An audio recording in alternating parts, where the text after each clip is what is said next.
Hello, I'm Mark Hughes with Ion St. Paul, our very first production here at SPN of this very show. I'd like to thank, first of all, those from St. Paul Strong for being here today. To my far right is James Farnsworth. City Councilwoman Jane Prince is in the middle. Hi, Jane. And then we have Rebecca Noecker, who stopped by to see us today. And now we're going to let them all formally introduce themselves before we really get going. So, James, let's begin with you. Thank you. I'm James Farnsworth. I'm one of the community advisors on the St. Paul City Council Audit Committee. I live in Ward 1, and outside of the Audit Committee, I serve on the University of Minnesota Board of Regents, where I chair our Audit and Compliance Committee. So I'm a big Audit Committee fan. There we go. And Councilwoman Prince. And I am Jane Prince. I represent Ward 7 on the St. Paul City Council for about another 35 days or so. And You didn't have to tell them that. well, yeah, well, I am. I do happen to be a lame duck.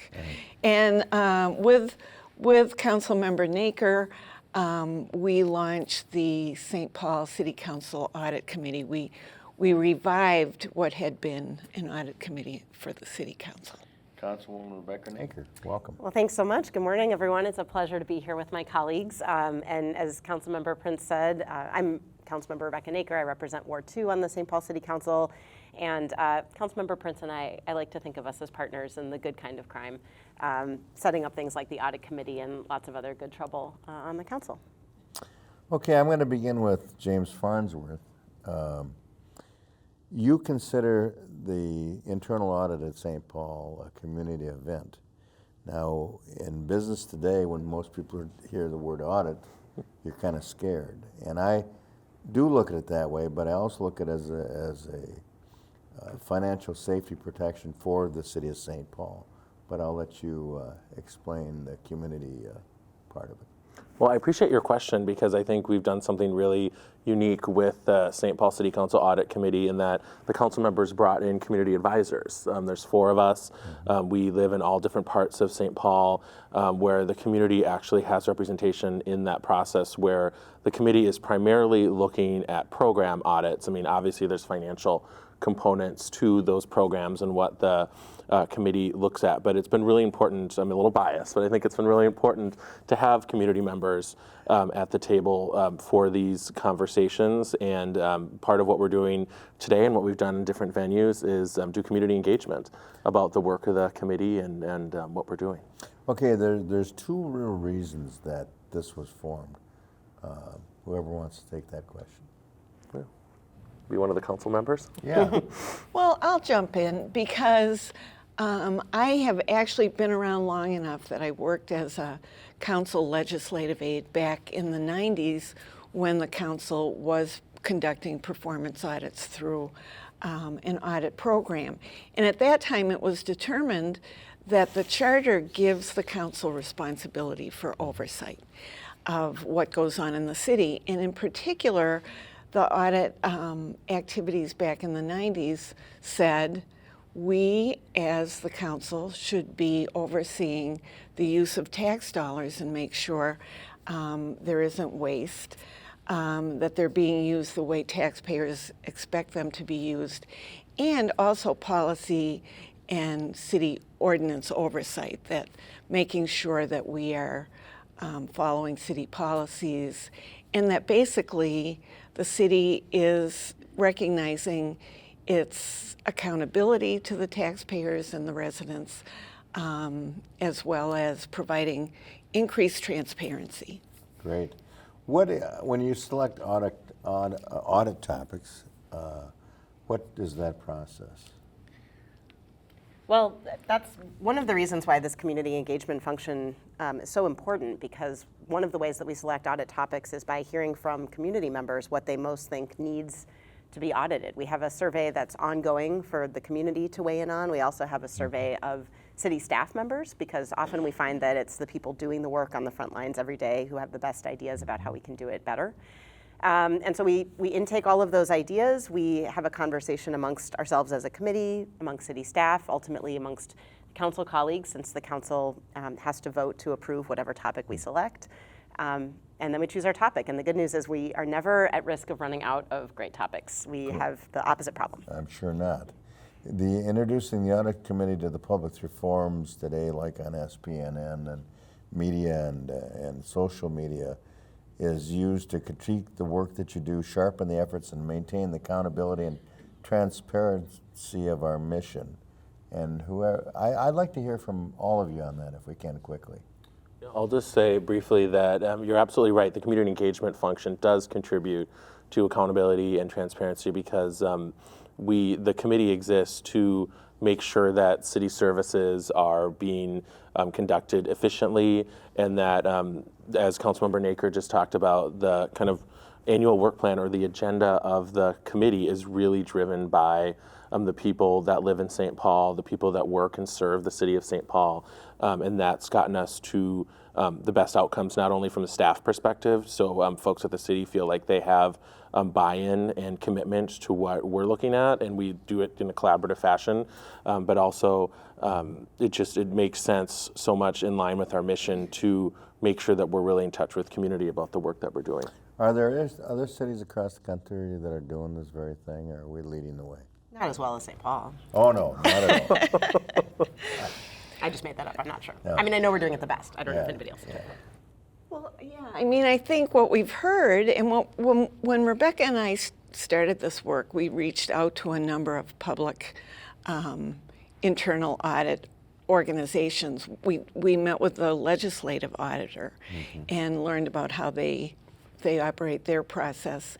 The Dakota County has quite an extensive process and a really great way of reaching out to the community every 5 years, I think, where they do a survey of how things are going that is really phenomenal and informs a lot of their audit work. So yeah, it is being done in other places. Minneapolis has a council committee audit function. I think we're all a little different.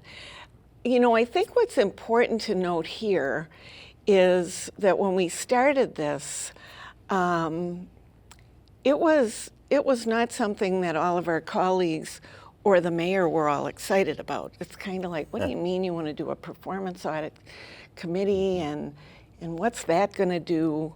I think over these few years as we've been ramping things up, there's recognition that nobody should feel threatened by all of us wanting to work together to make the city run better. So we regularly have to remind the administration and even a couple of our colleagues that this is about doing things better. It's not gotcha. It's not intended to bring people together for a better process. Great. And I think we've succeeded in that with our first couple of audits. Great. I just wanted to add to what Councilmember Prince said. I couldn't agree more. I think it's important that we're doing the work. I think it's important that we're providing that oversight.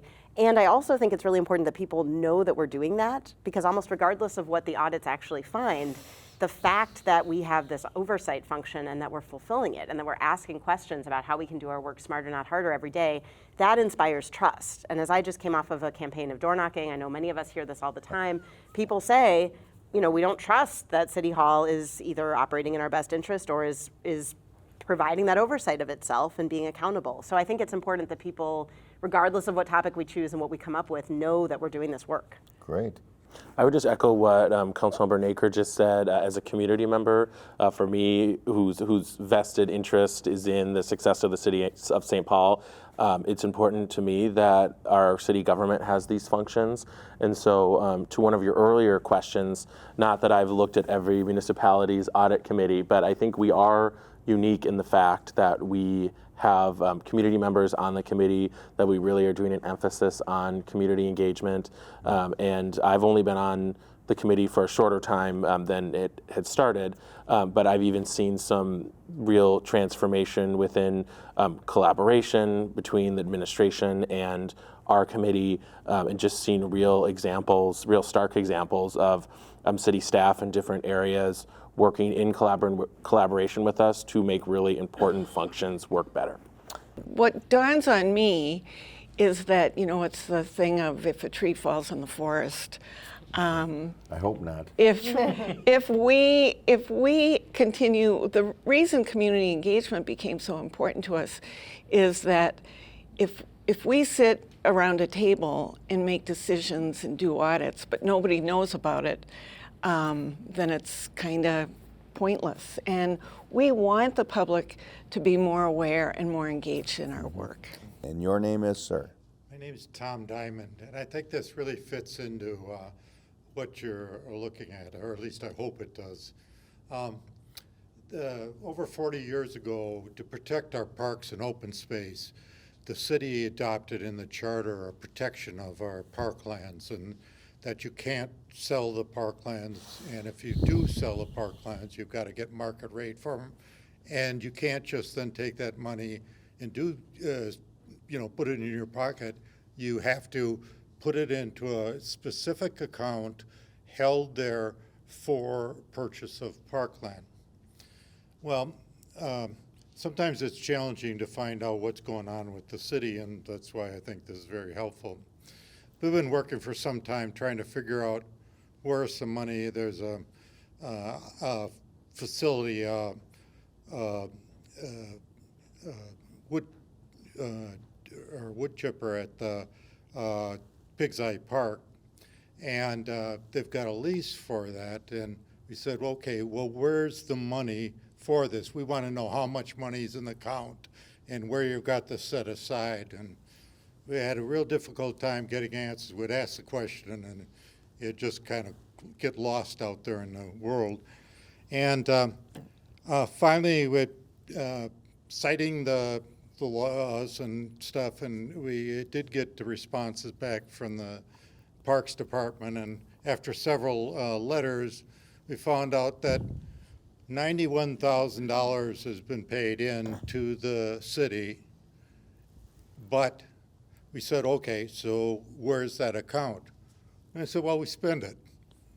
They put it in their pocket, which is exactly why the ordinance was, or the charter amendment was changed. So they're not doing, so there's not an incentive of a department to sell off property and do things to do something else. There's another important thing, and this is where I think you also hopefully will look at. We talk a lot about equity, but the question is, do we really do things about equity? Do we change our behavior? And in this case, this is taking money, it's taking land, a parkland, away from a neighborhood that the surrounding neighborhoods are all BIPOC majority. And it's spending it somewhere. We don't know where, but my suspicion is that, at least if past practices, it goes to a more affluent neighborhood, or at least that's the danger of those kind of things. So I think it's really important for people to be able to, when they want to, first of all, know where the money's going, it should be clear that you can go and say, okay, here's where the programs are being done, and here's where the money, and then how that it really impacts people. Thank you for the time. Thanks for the question. Maybe who wants to respond to that one? I'll jump in. Thank you, Mr. Diamond. Tom is a former St. Paul City Council person, a predecessor of mine in Ward 7.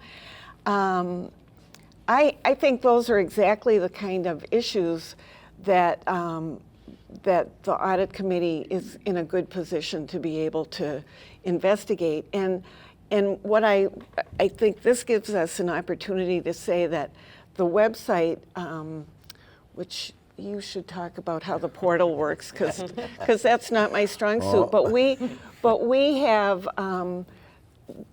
the opportunity to receive things that come in from the public, just like those. I mean, that is a perfect example of why are we not tracking that money separately. And it raises some other questions in my mind. We lease at least 12 of our recreation centers, and that's a question about where is that funding going. So I think you've raised a good issue, and if you could talk about how the portal works Yeah, and just where you go to find it. Yeah, no, just briefly, if you go to our St. Paul City Council Audit Committee website, there are basically two portals that exist 365 days a year. So we don't do, we're not just occasionally surveyed in like Dakota County, but you can go and submit topic ideas anytime. There's a resident survey, and then there's a city staff survey as well, and we review those results on a rolling basis and discuss them as a committee. Okay. James, I have a question for you. Yeah. And then we'll ask for the audience in a minute. What did you learn? I know you audited at the University of Minnesota. What did you learn that could be applied to the city audit system that you put together, the community project? Yeah, that's a great question. We have been doing a lot of stuff at the university recently around enterprise risk management, which I think we could talk about on our committee at the city. This afternoon, actually interviewing people. We're going to probably change the external auditing firm for the university, and we kind of do that work frequently on the city council audit committee as well. Looking at bringing a consultant on retainer to do smaller audits for us, which we're actually making some great progress on, and hopefully we'll have some announcements and things finalized soon. So I could give a longer answer, but something I'll focus on is, I think, looking at enterprise risk management and how larger cities, larger public institutions, the university can seem like a city at times in certain places, are looking at ERM and just analyzing risk in these types of situations. And so that's something I've been thinking Great about. answer. Thank you. Anybody else from the audience who wants to step up? Thank you. Hi, my name's Gary Todd. I live in Rebecca's ward. Question, you talked about the various inputs for suggested audits. Okay. How do you, but at the end of the day, the council votes, decides what topics get audited, and how do you prevent this effort just becoming an exercise that highlights successes versus an opportunity to learn from your mistakes? And I had a question about where the results are published, and I'm assuming that I would look to the portal or the website to see where the results of these, is that correct? Yes. We are actually, so the results from the portal, we often look at those in committee meetings. I guess those materials would technically be in Legistar, attached to our committee meetings. We actually just had a conversation recently about how to make the submitted materials through the portal more accessible through our website. I don't know where we landed on that, but we've been actually having this exact conversation recently. That would be very helpful to lend to the transparency to find out. Absolutely. What you find out. And I'll maybe turn to Councilmember Noecker for the first question. Yeah. So Gary, to the question, they are public now through Legistar, but the question is how to potentially make them into less data and more information, because as you know, if you just overload with data, and it's just a long spreadsheet that only gets longer since people can respond anytime, that becomes less and less useful. So we're trying to figure out, in addition to the raw data, if there's a way to bring that together and make it into more summary mode or something else that people can at a glance see what has been proposed. But to your question, I think that's the key. And I think what it comes down to is, A, who we put on the audit committee. So the fact that we have community advisors, most of whom have backgrounds in auditing and are interested in being part of this, not to toot the city's horn, but to do auditing. Yeah, we're going to go over it. Is really important. We're going to go over it. And the second thing is the fact that all of these meetings are open to the public, and people knowing about and coming to these meetings, once again, back to the community engagement function, helps make sure that there's people looking at the committee and holding us accountable to not just be celebrating successes. I can guarantee you that neither Councilmember Prince nor I, we love celebrating successes, but that's not why we started the audit committee. Very good. John, you want to step up? Yes, I'm John Manillo. I chair St. Paul Strong. And one issue that has come up at St. Paul Strong often has been tax increment financing. So what it is it's a way of directing funding to potential developers to actually build things in the city. which sounds like it's a good idea. The problem is when we do that, we're taking it from future tax dollars. It's from our tax base. We have about 60 tax increment districts in St. great. Paul Thank right you. now, which is a large amount of money that we have directed away from paying for what we need to pay for to operate the city to developers to use often however they want. Sometimes it's for infrastructure, but it's for infrastructure that normally would be paid for by the developer. So my question is to the Audit Committee is if you would could find out something that we have not been able to find out, and that is how much do we pay a year to the money we borrow off of future taxes as compared to what we collect from developers to pay that debt. Is it a positive number? And is it really adequate? What we have done is we have, in fact, forced development in some cases where we really don't need it. Where we create development to compete with property owners who pay taxes, which reduces our tax base further. So the question I've asked the city in the past is, what are those numbers? What's the totals? And have never been able to get an answer. We have done that officially in writing. The only answer we've gotten is, well, just look at our former reports. And when we go to our former reports and say, explain that, we don't get an explanation to what those answers are. So the real issue is with all of the tax increment dollars that we pay per year, what is that doing to our future? Thank you. Thanks, John. You know, I think what I'd say is, obviously, that's another topic that the Audit Committee could choose to work on. And I think it could very well happen. We're, as a relatively new committee, we have done, we've completed one audit. That was our customer service audit. We have one going right now that is doing process mapping of our development process so that you don't have to be very high profile professional developer to be able to develop in St. Paul. And that's being done with PED and Baker Tilly.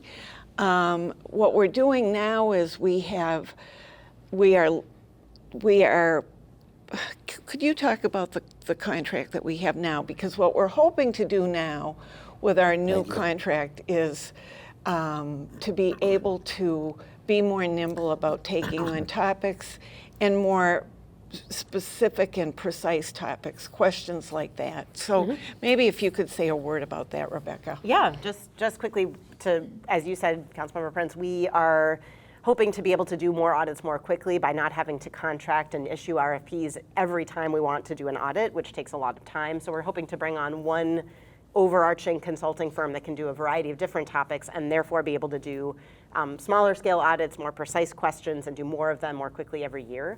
I also think your question, John, points to an interesting thing we've wrestled with as a committee that we're still working to get right, which is the right size of the topic to audit. Because obviously we want to be not so small that it's a question that we could just ask and get answered. You don't need an audit for that necessarily. Sometimes you just need the right amount of nudging. Or too big that the scope is tremendous and we never get to anything very actionable. So we're trying to find the sweet spot where the question is something that, and I could see your question being one of those, that gets to a breadth enough of city work that the response is meaningful, but not too big that we end up trying to do everything. Great. All right, that's very good. Thank you. Final thought, and then we're going to wrap this thing up. I just want to thank you for the opportunity to have us here today to talk about our work. I completely agree with both Councilmember Noecker and Councilmember Prince's points around us having the opportunity to visit these forums, the kind of if a tree falls in the woods theory. It's so important that we are engaged as a committee, that we're not just looking for topics, but also keeping the community and public informed about our various projects. And so while people hear the word audit, might not feel the most excited about it, it is really important work, and we're just really thankful and grateful for opportunities like these. Councilwoman Rebecca Noecker, a final thought. It's really hard, Mark, to add to what James has already said and to what Councilmember Prince has said, but I agree. Thank you for providing this forum, and I really encourage folks who've listened in today to, whether here in person or the millions of viewers at home, as we like to say at our council meetings, to get in touch with us either through the online portal, or feel free to just reach out. We are a small enough committee. We're really responsive, and we're really willing to hear from you, and that's what we want to do. They do a great job, too. Councilwoman Jane Prince, the final thought. Thank you, Mark. I think that one of the things, and the questions that you've asked are really good ones, and they're hard, because we're a relatively new committee. Our second audit is underway, and now we have this new contract, and we're going to be able to work on smaller and multiple projects at the same time. I think we're at a time of huge change in the city, and the future of the Audit Committee is going to be something that the public can help to shape. We have a new majority on the council, and I think that the information that you've gotten today, it would be really helpful for you to send messages to new council members saying how important this activity is to you, how there are hard questions that haven't been wrestled with yet, that you expect your new council people to be as concerned about the city's performance and use of tax dollars, transparency and accountability as the Audit Committee would like us all to be. So this is a great time for helping us build a stronger committee within the council. Okay, with that, I'd like to thank James Farnsworth, Rebecca Noecker, our city council person, and Councilwoman Jane Prince for all being here today. This really did start out at St. Paul Strong, and so I want to thank those folks who are here today, and John Manillo for being our director. It's been my honor to host this thing called Eye on St. Paul, and hope we can do it again. Thanks for watching SPNN too. So with that, have a great day. We'll see you soon. Bye for now.